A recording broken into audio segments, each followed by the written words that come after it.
Hey everyone, this is Jason Bell. In this episode, I'm playing 1-3 No Limit Hold'em at the Wynn in Las Vegas, Nevada.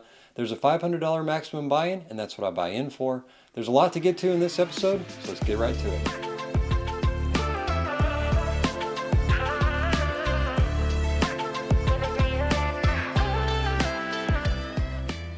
Okay, folks, this is about 30 minutes into the session. I was unable to record a previous hand where I had ace-king on an ace-high board. Flush came in on the river and I lost about $175 in the hand, so I added on for about 200 or so prior to this hand. Here I'm in the cutoff position and I look down at pocket queens. Heck yeah. Low jack opens for $12 and of course I'm going to bump this one up. So I put in a 3-bet of $40. Folds back around to the low jack and makes the call. Given we didn't see a 4-bet, it's very unlikely he's got aces or kings here and maybe not even ace-king. So he could have something like a middling pocket pair. Doubtful he'll have king-queen as I hold a couple of the queen blockers.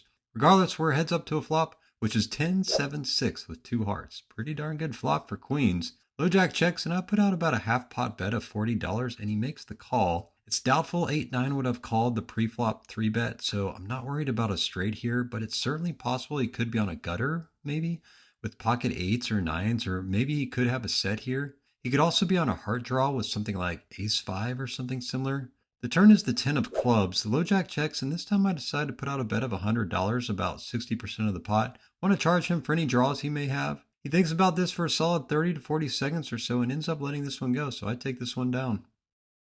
In this hand, I'm in the low jack position and I look down at king-queen offsuit. The middle position player limps and we're going to be playing for a little bit more than that, so I raise this one up to $15. The hijack makes the call and it folds back around to the middle position player who also makes the call. So we're 3 ways to a flop, which is 3-queen-5 with 2 clubs. I will definitely take that. The middle position player checks, and as many of you know at these stakes, I'm generally a fan of fast playing when you have something. Plus, if you were to check here, which is just not recommended in this scenario, you actually give the other folks an opportunity to catch up. So I put out a bet of $20, but both the hijack and middle position players fold. Small pot here, but I'll take it.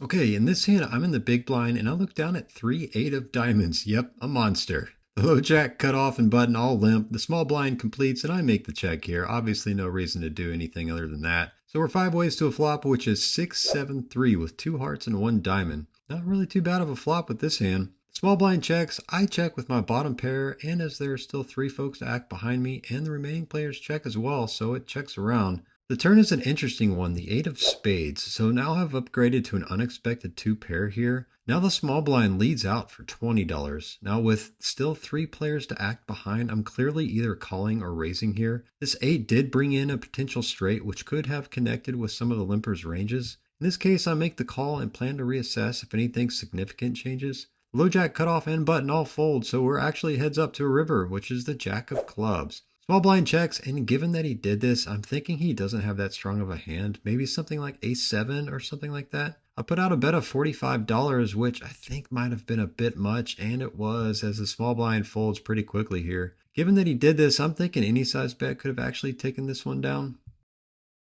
Okay, we're now about an hour into the session. I'm in the hijack position and look down at 6-7 of diamonds. This is definitely openable from this position, so that's what I do. I open for $10. The cutoff calls and both of the blinds call as well. So we're 4 ways to a flop, which is 3-deuce-king rainbow. Both the small and big blind players check, and I've got some back doors here, but would have to go runner, so I make the check as well, and the cutoff also checks, so it checks around. Nobody's shown an interest in that king. The turn is the 5 of spades. Both the blinds check again. Now my diamond draw is gone, but I do have a gutter to the nut straight. Could put some money into the pot with 4 outs here, but I elect to check, and the cutoff checks as well. The river? Well, couldn't be much better. The 4 of clubs. Yes, sir. The blinds check again. I will be taking this one down. So what is the right sizing here? Absolutely nobody has shown an interest in this pot, so I put out a bet of $25, hoping to get at least one color here. The cutoff folds, and yes, I get rewarded by the small blind who makes the call, and the big blind gets out of the way. I show the nut straight and take this one down. Small blind mucks. I will take it. In this hand, I apologize about the camera angle. I straighten it up here in a bit. Here I'm in the middle position and look down at Jack 10 of hearts. I open the action for $10 and the hijack raises to $30. Folds back around to myself, and I'm 40% of the way to a royal flush here, so I'm not going to go anywhere quite yet. I make the call, see how things shake up on the flop. So we're heads up to a flop, which is 9-7-6 with 1 heart. Okay. I check to the aggressor and he puts out about a 2/3 bet size here of $45. I'm not going anywhere with my gutter to the nut straight, 2 overs and backdoor flush draw quite yet, so I make the call. The turn is the ace of hearts. All right, the board is proceeding nicely. Keep improving, and this is a pretty good card for my range too. I check to the aggressor again, but he checks back this time, so I don't think the ace hit him or he likely would have continued betting. The river is the jack of spades. Okay, didn't hit my straight or flush, but I did pick up second pair here. I think this might be a good opportunity for a semi-bluff. It is possible he's got kings, queens, or I don't know that he would fold kings though, so what's the right sizing? Do I overbet? Do I put out a half pot bet and make it look kind of value-y? I decided to put out a bet of $75 and the hijack calls. Now I'm afraid he's got kings here. But nope, he turns over pocket jacks. Holy smokes, I was cooked. Super glad I didn't bet anything more than half pot on the river. Surprised he didn't raise though. I guess he was scared I had a straight maybe? Well, regardless, I chose the wrong time to semi-bluff, that's for sure. In this hand, I'm in the big blind and look down at Queen Jack offsuit. The under the gun limps, the middle position player limps, the button limps, the small blind completes, and if this were suited, I'd 100% put in a raise, but Queen Jack offsuit just doesn't seem to really play well, so I make the check. We're 5 ways to a flop, which is 7-9 king with 2 hearts. It checks to the middle position player who bets $15. The button and small blind fold, and for some reason I make the call here. Not entirely sure why. Just have a gutter and really 3 outs when you think about it. 10 of hearts really isn't an out, as that would complete a front door flush, but regardless, I make the call and the under the gun player folds. So we're heads up to a turn, which is in fact the 10 of hearts. Okay. So somehow I make the nut straight here. I check to the aggressor and he checks back. So I'm thinking he may not have a flush or may not even be on a flush draw for that matter. I'm wondering if he bet post flop with like middle pair or something to see if he could take down the pot right then. If so, I'm in a pretty big lead here. The river is the 6 of clubs, so 4 to the straight is out there, but I've got a better one, of course. So I put out a bet of $25 and the middle position player folds. All right, glad to take another one down. I'll take it. Okay, in this hand, I'm in the hijack position and look down at ace king offsuit. I open the action for $10 and it folds around to the small blind who makes the call. So we're heads up to a flop, which is deuce jack jack with 2 clubs. Small blind checks, and with my 2 premium and overcards here, I think this is a mandatory c-bet, so that's what I do. I put out a bet of $15 and the small blind makes the call. He could be on a draw here or have a smaller pocket pair perhaps. Unlikely as a jack, as 2 of them are accounted for on the board. The turn is the 9 of spades. The small blind checks, and this time I slow things down a bit and check as well.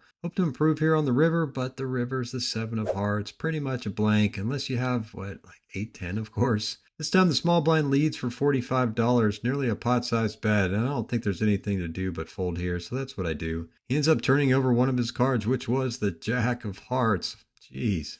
Okay, here I'm in the cutoff position and look down at Queen Jack of spades. Always nice to see some suited broadways. Middle position and hijack players limp. Yeah, gonna be playing for a bit more than $3 here. I bumped this one up to $18. Small blind makes the call, the middle position player calls, and the hijack calls as well. Multi-way action again, and even though heads up is a much better scenario in poker, I've come to actually like multi-way pots, and I think it's because I'm used to playing in Texas where this happens all the time. So it's something I'm actually pretty comfortable with, believe it or not. Regardless, we're 4 ways to a flop, which is Jack 9-4 with 2 clubs. All right, top pair, decent kicker. Checks to me, and I generally like to bet a third to half of the pot when c-betting, so I put out a bet of $30. And betting into multiple players like this indicates some significant strength, so anyone that calls I've got to be pretty careful with and really narrow down their range. Small blind folds, the middle position player folds, and the hijack makes the call. Given that though, I'm nearly certain he's on a draw with a couple of clubs here. Don't think he's got queen 10, and on a straight draws, I've got that queen blocker, and just really didn't get any indication from this guy that he could have a set here. The turn is the 7 of diamonds. Okay. The hijack checks, and now I want to charge him for any draws that he may have, so I put out a bet of $100. He thinks about this for a bit and lets this one go, so I take this one down. Decent pot here. Okay, folks, speaking of action, check this one out. I'm on the button and look down at King 8 of spades. The hijack opens for $11, the cutoff calls, and this should normally be a fold here most all of the time. Now at this point, I'd raised every pot I'd entered with the exception of 2, where I just checked from the big blind. But I'm in a good position and want to change things up a bit, so I make the call and both the blinds call as well. So we're 5 ways to a flop, which is Queen 6-10 with 2 spades. All right, second nut flush draw going on here. Both the blinds check and the hijack bets $45, so about 80% of the pot and into 4 other players too.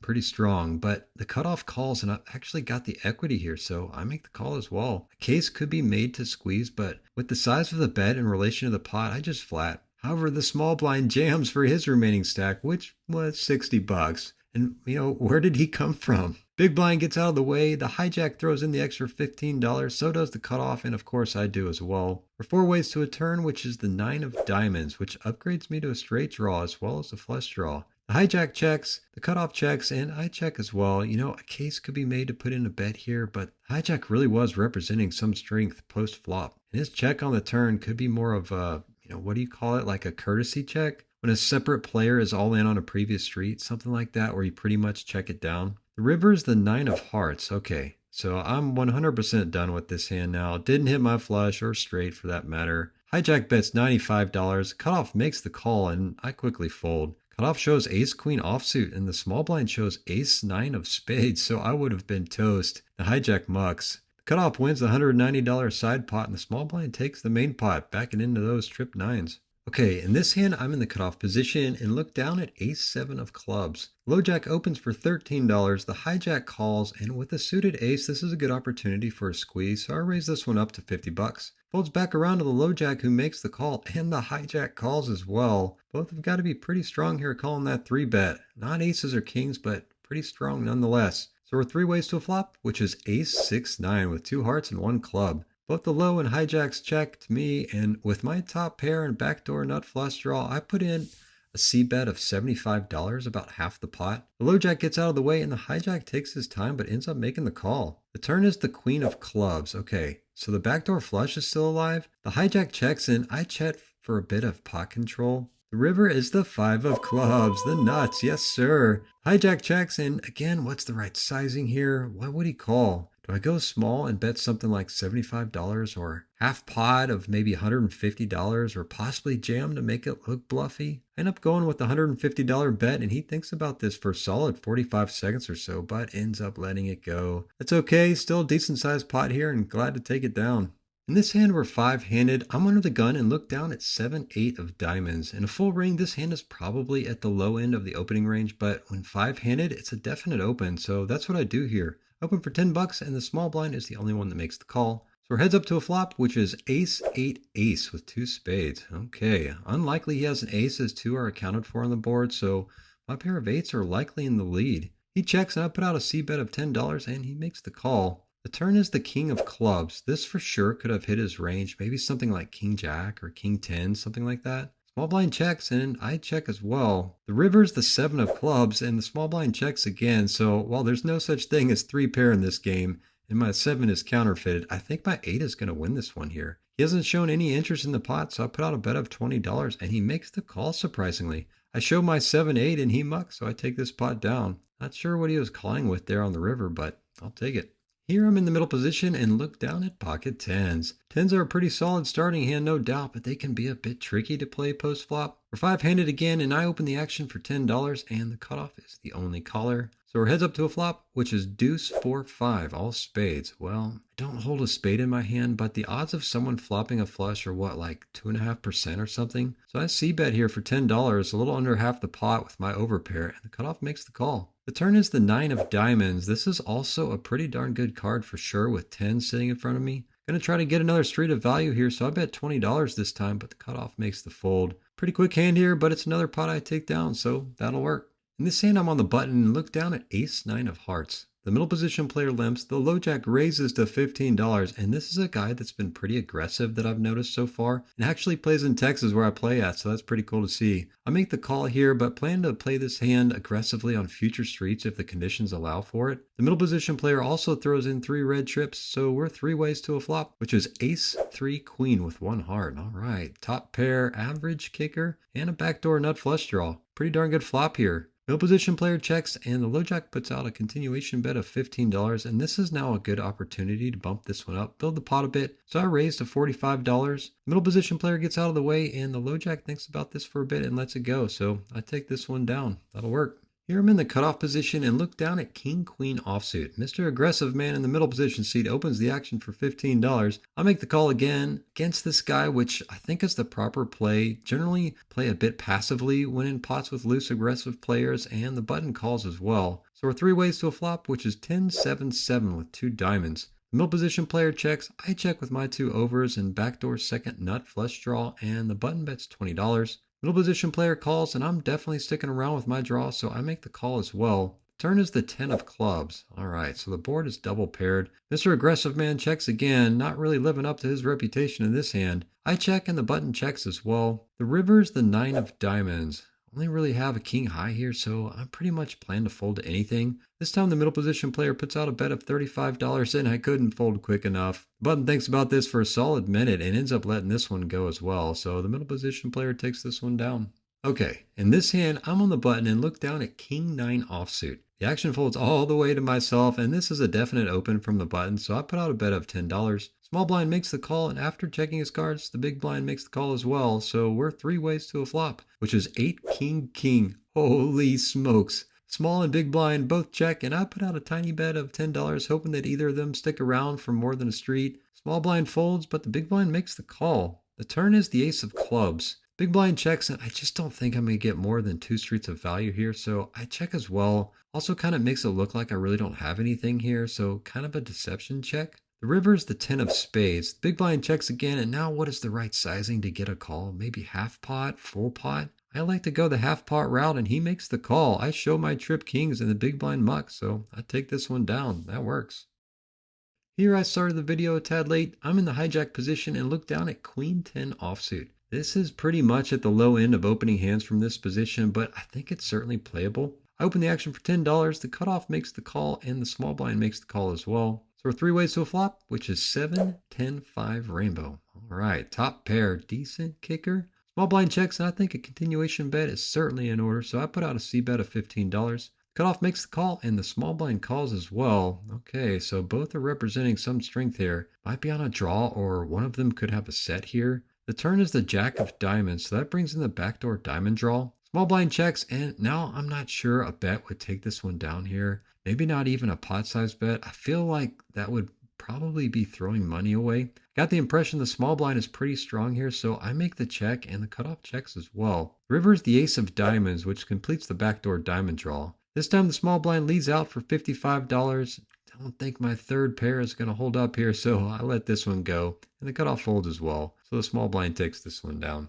In this hand, there's a $6 under the gun straddle on. I'm in the low jack position and look down at King Queen of diamonds. No position player calls the $6, and I'm definitely bumping this one up, so I put in a raise to $25. Folds around to the big blind who makes the call. The under the gun calls, and the middle position player calls as well. All right, 4 ways and a raised pot. Very Texas-y, that's for sure. Flop comes 5 queen deuce with 2 hearts. It checks to me, and with my top pair, really good kicker, I put out a C bet of $40. Big blind calls, the under the gun calls, and the middle position player folds. So the pot is brewing here, just over $200. The turn is the 9 of spades. Both the big blind and under the gun players check to me again. Now there are 2 flush draws out there on the board, so it's possible one, if not both of them, could be on a draw. I don't think they're on a straight draw given the board run out so far, but I check here for a bit of pot control. Yeah, I'm risking a potential flush to come in, but the odds are that it won't. The river's the jack of diamonds. This time the big blind leads out for $95, which is less than half pot bet.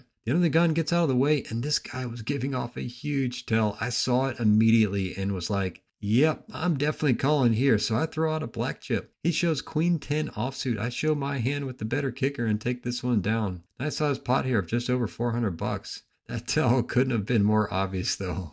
Okay, in this hand, I'm in the big blind and look down at the second best pre-flop hand in poker, pocket kings. Middle position player opens for $10. It folds to the cutoff who 3-bets to $30. Yes, sir. Then it folds to me, and I've got a decision to make here. Do I jam or put in a cold 4-bet? Middle position player has about $300 behind or so, and the cutoff has about $150 behind. I definitely want to single someone out, so I announce raise and I 4-bet to $100. Middle position player gets out of the way and the cutoff jams for his remaining stack, so it ends up being an extra 48 bucks, and I of course make the quick call here, hoping he doesn't have aces. The flop is 5-7-8 with 2 hearts. The turn is the 7 of spades and the river is the 10 of diamonds. Cutoff shows ace jack offsuit. I show my kings and take this one down. All right, another decent sized pot here. Here I'm in the low jack position and look down at pocket nines, both of the red variety. There's a $6 under the gun straddle on. Don't think I mentioned earlier, but when there's a straddle on, I generally like to open raise to 3 times the straddle amount, plus add any additional bets, if any, right? Here, as nobody's acted yet, I put in a raise to $18. Folds back around to the under the gun straddler who makes the call. So our heads up to a flop, which is deuce 3-6 with 2 hearts. The under the gun checks, and with my overpair here, this is a mandatory C bet, so I put out a bet of $20, and the under the gun quickly folds. Quick hand here, but it's another pot 1, and I'll take it. Okay, in this hand, I started the video a tad late. I'm on the button and look down at ace queen offsuit. The action folds to me, and I put out a bet of 10 bucks, and both the small and big blinds make the call. So we're 3 ways to a flop, which is 6-8 jack, all diamonds. All right, I will take that. Blinds check to me, and I'm 100% putting some money into this pot with my nut flush draw, so I put out a C bet of $15. Small blind folds, and the big blind makes the call. Again, not that likely this guy flopped a flush with, 2.5% chance, especially as I have one of the diamonds in my hand as well. So it could be representing a pair or perhaps be on a straight draw maybe. The turn is the 10 of hearts. Okay, I've upgraded to a gutter to a straight. Big blind checks, and this time I put out a bet of $25, which I think was a bit small, and I may have telegraphed my hand a bit. Still don't have anything but ace high and all the draws in the world for that matter, and the big blind calls. The river's the 10 of spades. Okay, I'm pretty much done here. In these stakes, it's hard to get someone off top pair if he does have it, so I shut things down. Big blind checks, and I check as well, pretty much give up. He shows jack 9 offsuit, and I muck this one.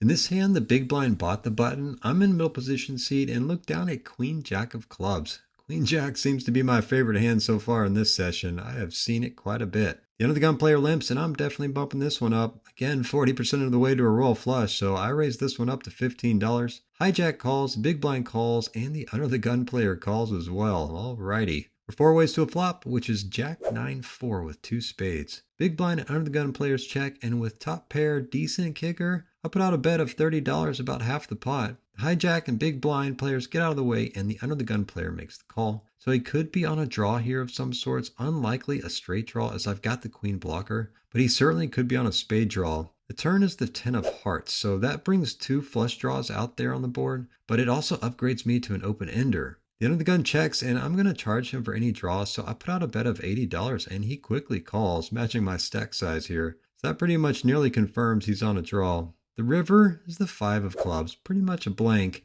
The under the gun player checks, and if he did in fact miss his draw, I don't think I can get any more money out of him. I check and show my top pair, and he shows queen 9 of diamonds for third pair. He was on a draw there on the turn with that queen, same as myself, but unlikely he would have called any bet here on the river, so don't think I missed out on some value there, but it's possible.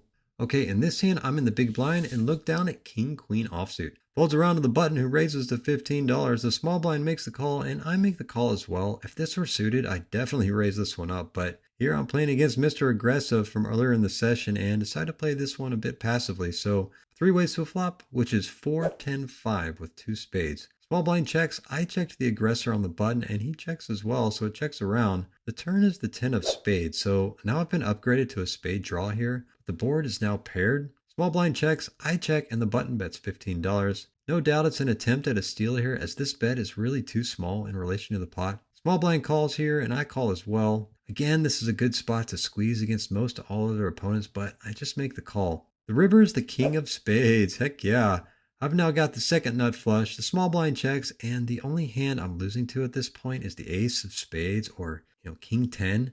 Now I haven't gotten any indication that somebody's got something big here, so I put out a little over a half pot bet of $50. The button folds and the small blind thinks about this for a solid minute. He ends up turning over the 3 of spades, but he ends up folding, so I take this one down. I'll take it. Okay, folks, this is the hand of the session. I'm in the +1 position and look down at pocket queens. Heck yeah. I open the action for $10. The middle position player to my left calls the $10. The button calls the $10. The small blind raises to $55. Gosh, Is this a 4-bet here or do I just call? I think it can be played either way, but this is the same Mr. Aggressive guy, and I think I need to stick with the passive strategy, so I make the call. The middle position player then jams for $86. What?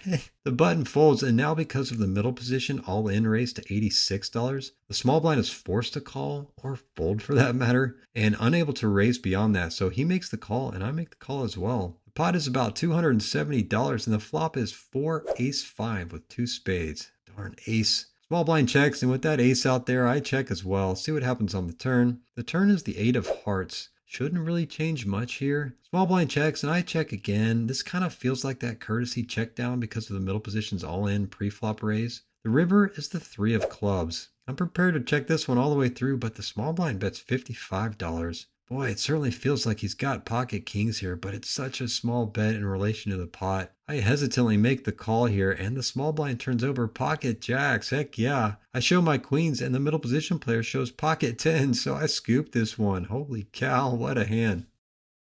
Okay, Mr. Aggressive Man has been building a stack for himself here now. He and I have about the same amount of chips behind us. In this hand, I'm in the low jack position and look down at a couple of red kings. Yes, sir. There's a $6 under the gun straddle by who else but Mr. Aggressive Man himself. So I open the action for $20 here. Folds to the button who makes the call, and Mr. Aggressive squeezes to $85. Not a surprise. But with aces or kings, I'm definitely not going to play passive anymore with this guy. So I put out a hefty 4-bet to $300. Essentially saying I'm willing to play for it all, man. The button folds and the main villain folds pretty quickly as well. So I take this one down pre-flop. Not bad for a quick $100. Okay, this is the final hand of the session. I'm under the gun and look down at ace-king offsuit. I open the action for $10. The +1 makes the call and it folds around to the cutoff who makes the call as well, and the remaining players fold. So we're 3 ways to a flop, which is 4 queen 6 with 2 hearts. I check with 2 folks to act behind, and both the +1 and cutoff players check as well, so it checks through. The turn is the king of clubs, so this brings in a second flush draw here, but I've got top, so I put out a bet of $15. +1 makes the call and the cutoff folds. Don't think he's got a king here as I've got that blocker. If he does, it's going to be a tad weaker than mine, obviously. But I think he's likely on a flush draw. At least that's the indication I'm getting. The river's the 8 of clubs, so that brings in the club draw. I check, and the +1 now jams for $81. And you know, this is a tough spot. Does he have like 6, 7 of clubs or something like that? I really don't think he's bluffing here. I'm not getting any of those tells. I spent some time on this one and ended up making the fold, and he ends up showing 7-4 of clubs, so he did hit that flush, and I'm glad I folded here.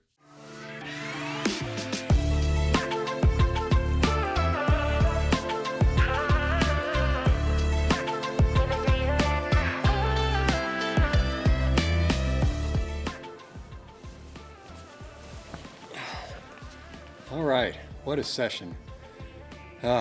Win is something else. The max buy-in for the 1-3 game is $500. Initially bought in for $500, had to immediately add on for $200 right after a really bad first hand, and added on for an additional $100, I don't know, a third of the way through the session, and was in for a total of $800. Down, I then subsequently got down about $450. And somehow, I just stuck to my guns and decided, you know what? I'm going to finish strong on this session. So that's what I did. So the session ended up being very profitable. I was in for $800, out for $1,362 for a profit of $562. I played for about, started at 11 in the morning and then finished at about 4:45. So I guess that's, 5 hours and 45 minutes. Stay tuned. Thanks for watching. Have a good one.